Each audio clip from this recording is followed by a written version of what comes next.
Un podcast peut être un bon complément à un blog, à une entreprise, à une chaîne YouTube ou même une activité en soi.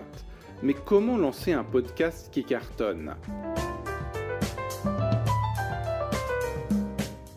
Épisode spécial syndrome post-traumatique après la rencontre de Podcastories organisée par Podshow à Lille, un sinistre soir de décembre 2022.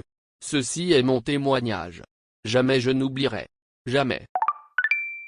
Je déteste les podcasts et surtout une certaine Delphine du podcast plein de vieilles anglaises passives-agressives, Agatha Christie qui n'hésita pas à mettre son doigt cruel dans ma plaie ouverte lors d'un sabbat infernal de Podcastories se roulant dans le houmous, les stickers et les frites au maroilles.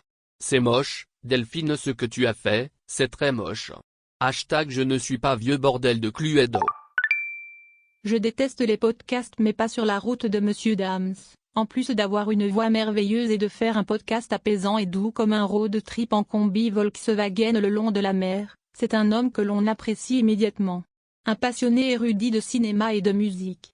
Et il sait pitcher un film comme nul autre. Un exemple, c'est un film où il y a un nuage, des chevaux et des morts aussi. Ça n'attire pas les spectateurs, c'est vrai, sauf pour moi. Restera dans les mémoires. Hashtag et puis lui il ne s'est pas moqué de mon âge pas comme une certaine Delphine. Je déteste les podcasts sauf Travail ma sœur et Annie Larsouille parce qu'ils sont beaux. Céline et Claude ont du talent. Le fait que j'en ai fait le montage n'a évidemment aucune influence dans ce jugement. Ils sont bons. Écoutez-les.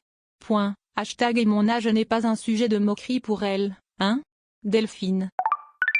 Je déteste les podcasts sauf ceux du studio Flamboyance.